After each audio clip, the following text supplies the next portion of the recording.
Hey guys, thanks so much for tuning in this week to This Georgia Clay. As you guys know, I'm here in my beautiful office that we finished that vlog series last week. So if you missed it for some reason and you weren't here, go ahead and make sure that you check the link in the description for the most recent vlog series, and you'll be able to see exactly how this space transformed from just being an unused storage area to what it is now, and I absolutely am enjoying it.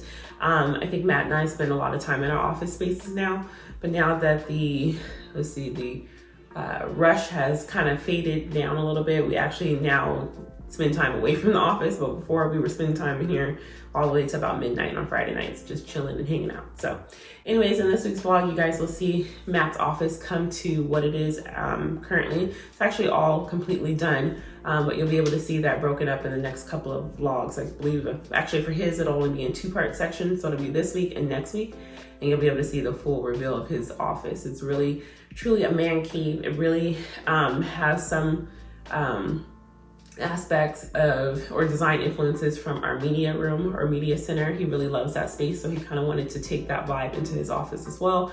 Of course, tweak it and make sure that it was functional for him as well.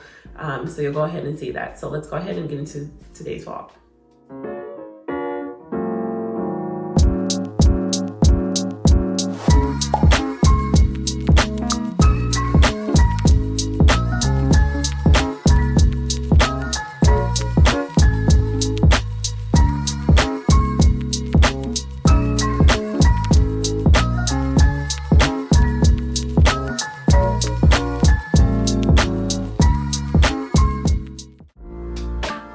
Welcome back to our construction zone. If you guys remember back in our basement series, I wanted to go with a really dark and moody office, so I went with all black, including the ceiling. I know it was a bold move, but since we did something similar in our media space, I felt a lot better about it. So we started by picking up a couple base cabinets from Home Depot, and these don't have to be the same. It's whatever you choose. So I mixed it up with a cabinet and a drawer on one side and a bank of drawers on the other. I mainly just type in sit, so I don't need anything fancy, and these unfinished cabinets are a really good cost-effective option. I think they were between $130 and $180 each, and you can finish them out any way you like.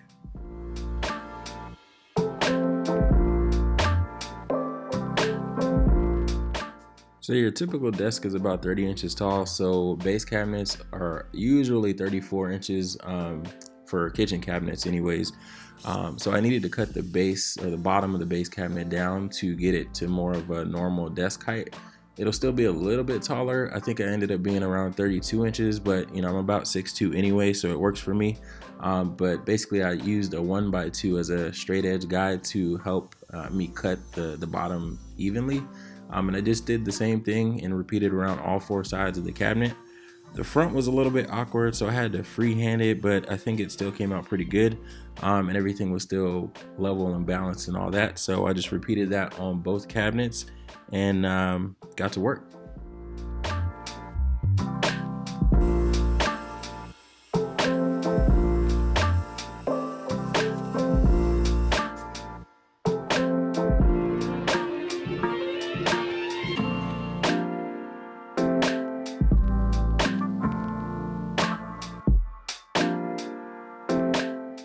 The floor was pretty much good to go, so I didn't really have to do much to level out the cabinets, just a couple of shims, double checked everything was level about 30 different ways, and then we were good.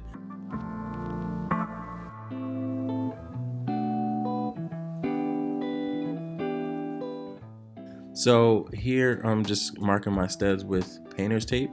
This has become my favorite way to mark studs because it's quick and simple, and you don't have to write on the walls or try to eyeball where the stud might be. Then it was time to get these secured to the wall.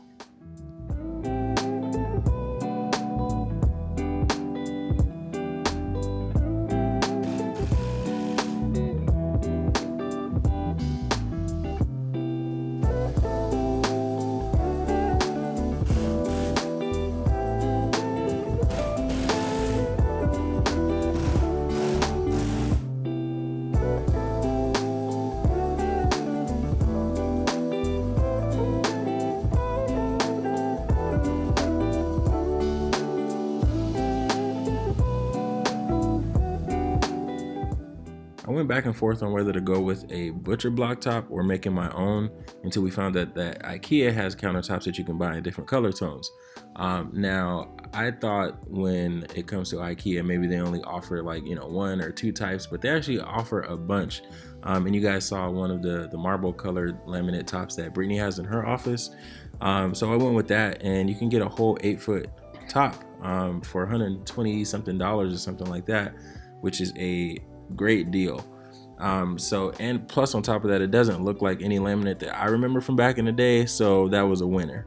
I took measurements from the front and back of the cabinets to account for any angles in the drywall corners.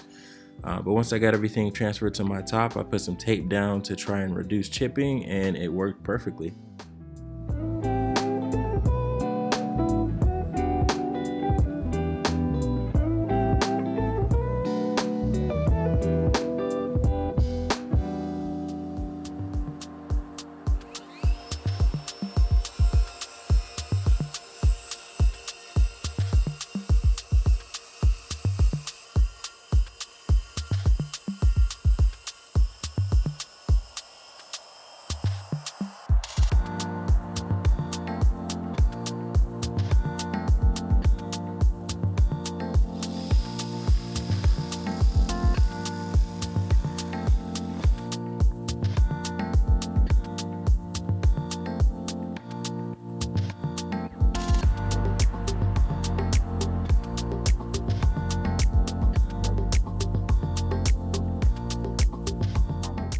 Y'all, don't mind me. I should have waited for help, but I was too excited to get this in and scratched up some paint in the process, only to find out that it was like 1/8 of an inch too long. So I actually had to take it back out and get that fixed. And after that, it actually just fit like a glove.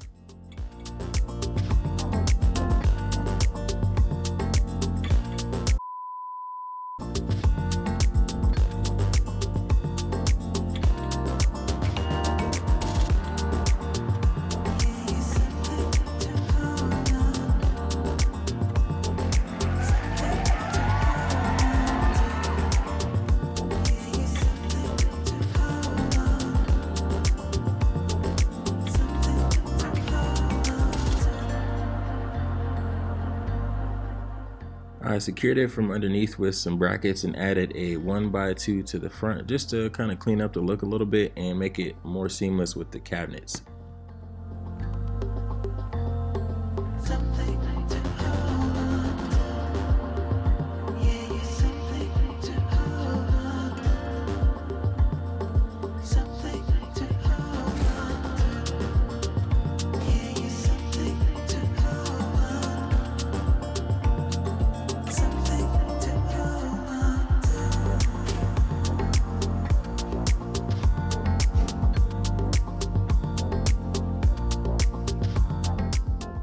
Thank you to Brittany for always helping me with paint. She has a ton of patience for painting and usually gets a better finish than me when I try to paint by hand. So I appreciate that.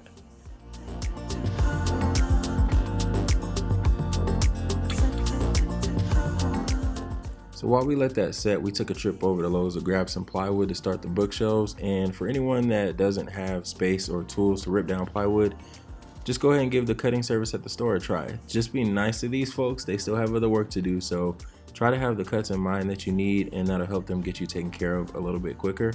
They were able to make some 12-inch rips for me, and I knew that would leave about 24 inches that I could automatically use as the back of the bookshelf. So it not only helped me fit everything in the SUV, but it sped up my project time a little bit too.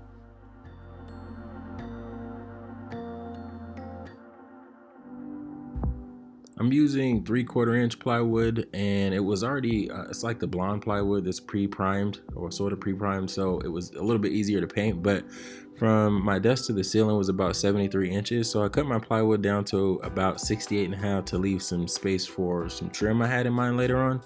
I also decided to recruit my son Jay for this part. Thought it would be cool for him to learn and see the whole build process. I let him use a few tools, tried to explain what I was doing and why, so it would make sense as we went along. He's really hands-on when it comes to fixing stuff or doing anything, so I think he really enjoyed it and hopefully learned something.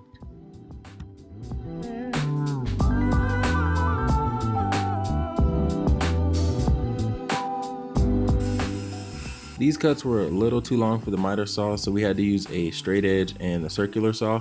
I made my marks on both sides and drew a line with a square so we knew where to cut, and we got everything chopped down pretty quick.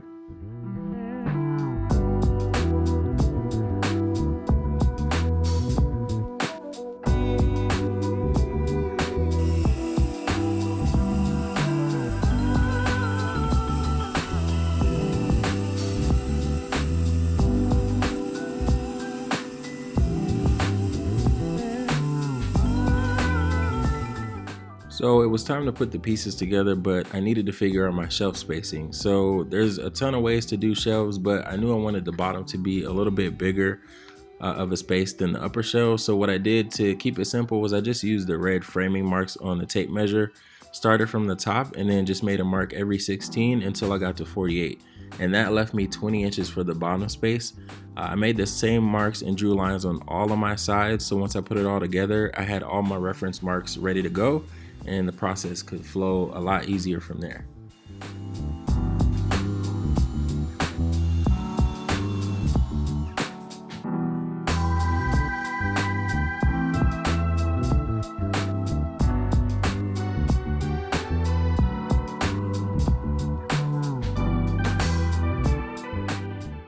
So we went with pocket holes to secure everything together, and actually used 2.5-inch plywood screws from the sides to secure the shelves themselves. Some people use pocket holes to connect their shelves to the sides of the bookshelves, but I didn't really feel like, putting in plugs or filling and sanding and doing all that stuff. I just kind of wanted to slap it together and get a clean look without any extra work. So this actually worked really well for me, and yeah, they do actually make MDF and plywood screws, so that's what I went with from the sides to actually drill straight into the shelves.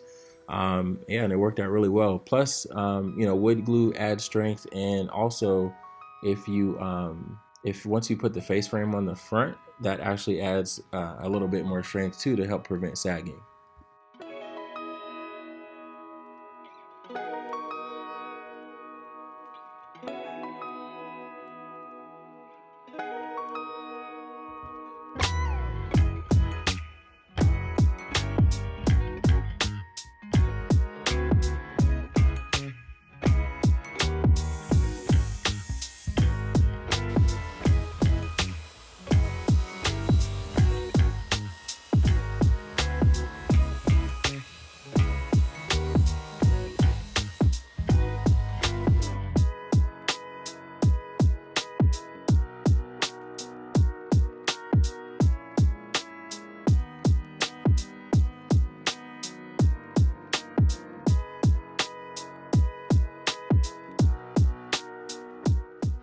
And I had some old corner clamps that I grabbed from Harbor Freight a while ago I think I used them once for like a table, and they were just sitting around my garage, but for some reason it dawned on me to actually use them here, and they actually came in really handy to keep my shelves straight while I drilled in from the side. So if you have corner clamps, or you're not sure how to use them, this is one great application for them.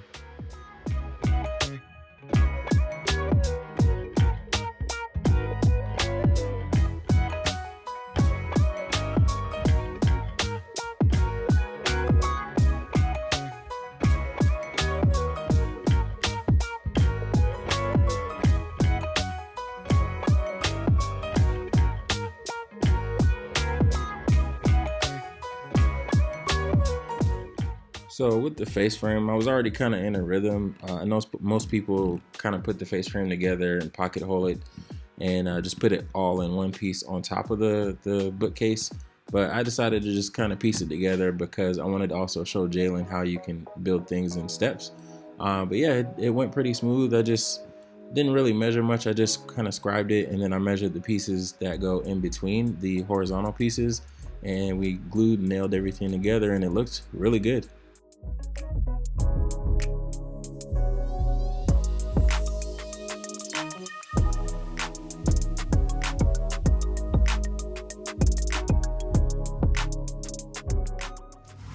When you shoot, it could hit like fibers of inside the wood. It could hit fibers and ping off of this corner, you know what I'm talking about? So it could go like that, or it could go.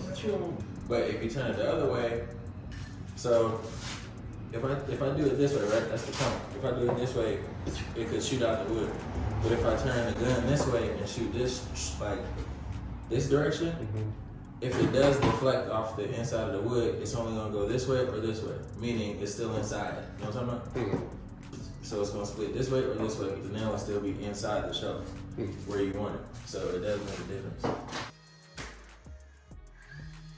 difference. So hopefully all that made sense. I was trying to explain to Jalen like how to hold the gun like kind of perpendicular to what you're trying to nail, especially if you're nailing into thin pieces of wood. Because I kind of learned the hard way over the last few months or a year that if you try to hold the gun parallel to what you're nailing, it could ricochet off the inside and shoot out of your piece, and that's not what you want. So doing it this way will give you a much better result.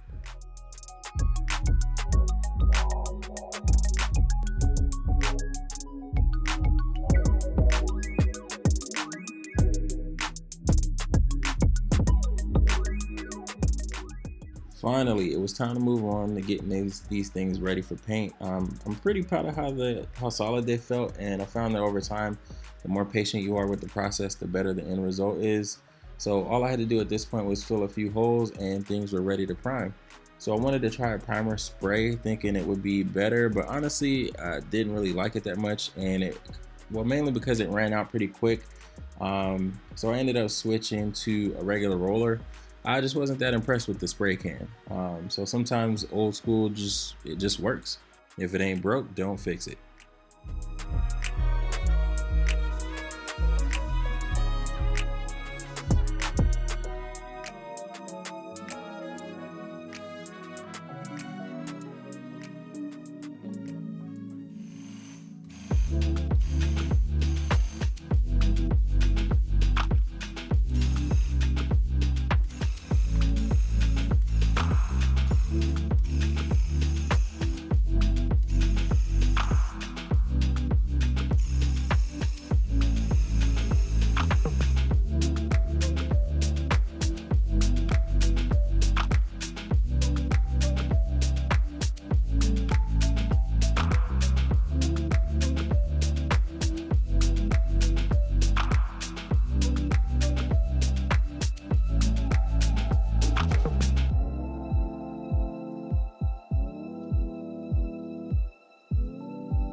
So as I'm watching this back, and I'm noticing that I'm using a lot of scrap wood. So now that I'm thinking about it, I think like 75% of the wood and trim and stuff that you see me using is actually from the garage.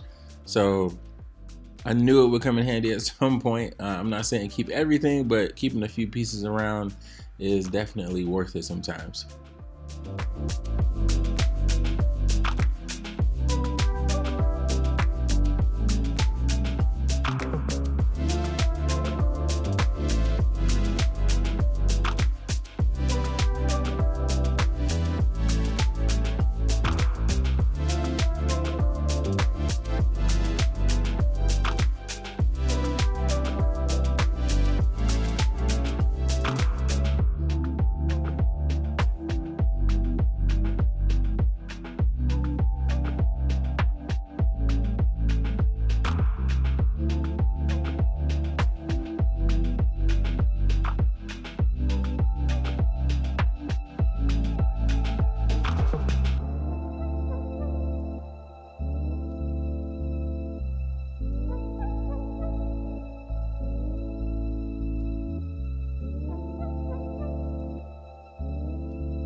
So I know most people with office spaces won't have any like plumbing or anything they usually work around, but in my case I did, so I had to work with what I had.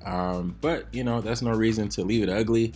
I am going to cover this up, but this part is completely unnecessary.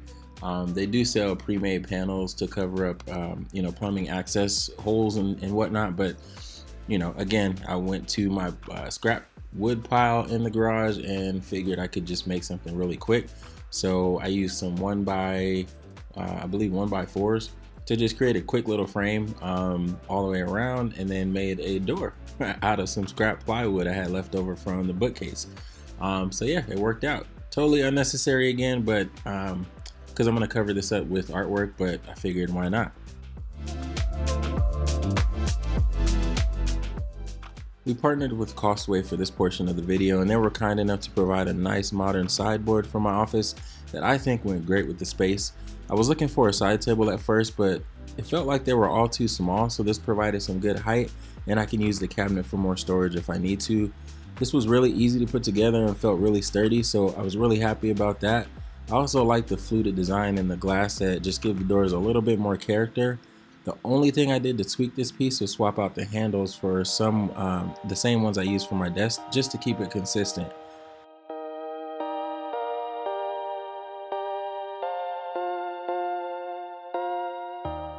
Costway also provided us with a 2-pack of olive trees, so I'll be using one for my office. I think it's a great deal for 2 6-foot olive trees because one can easily cost $80 to $100. So to get 2 for this price is a great deal and helped add a little bit of warmth to the area.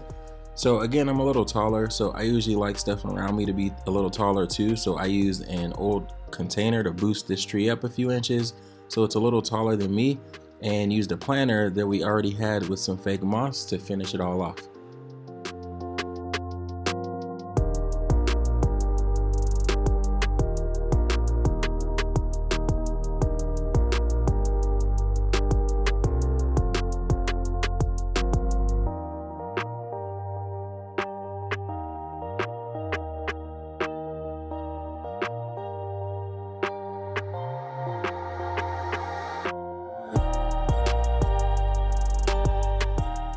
So if you guys are looking for some pieces to complete your space, check out the links in the description and take advantage of some deals they have going on right now.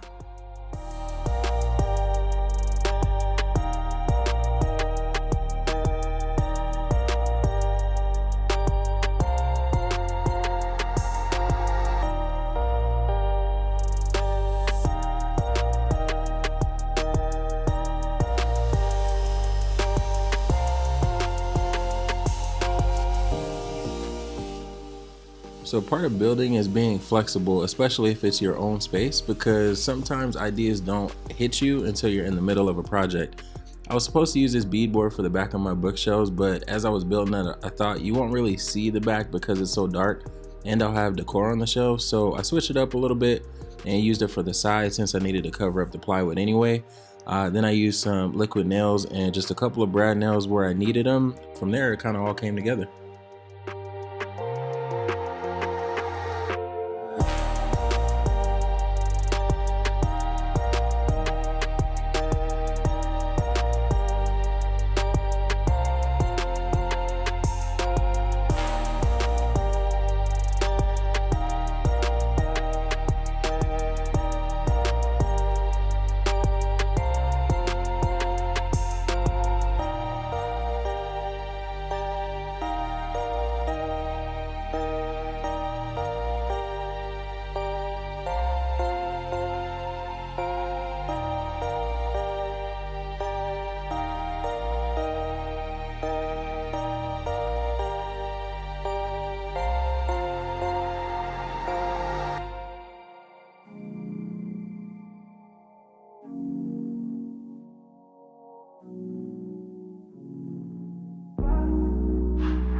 Alright guys, so let us know in the comments what you guys think. I absolutely love his office. I think that is truly a man's place to be. It reminds me of a studio. I feel like we're making some beats or something in here, I don't know. I really love it. It came out exactly how he wanted it to be. It's very masculine, it's very matte. He could actually get some work done in here. He actually uses it now to do our edits and everything for our blog for YouTube, and he's just been enjoying it. I love coming in here and sitting in his chair because it's way more comfortable than my chair is. It gives my bum a little cushion, but I absolutely love it. So let me know what you guys think in the comments, and next week you guys will be able to see everything else come together within his space of course, he'll be able to decorate his built-ins. I think that he might give me some suggestions on that, being able to help him out a little bit. So I know in the beginning of the vlog, I said that we'll be back next week, and I'm always used to saying that because of course we post on every Sunday. But next Sunday is Easter, and you guys know that it is important for us to spend time with our families, just like you guys get to spend time with your family as well. So we won't have a vlog next week. We'll be back next week, which is going to be April 16th. And then you'll finally see the reveal of his office space. It also gives us some time to get an additional couple of things that we need for his built-in, just to give it that final finishing This Georgia Clay touch. So again, thank you guys so much for tuning in. Please make sure that you like, subscribe, share it with a friend, and we'll see you guys on the 16th. Bye guys.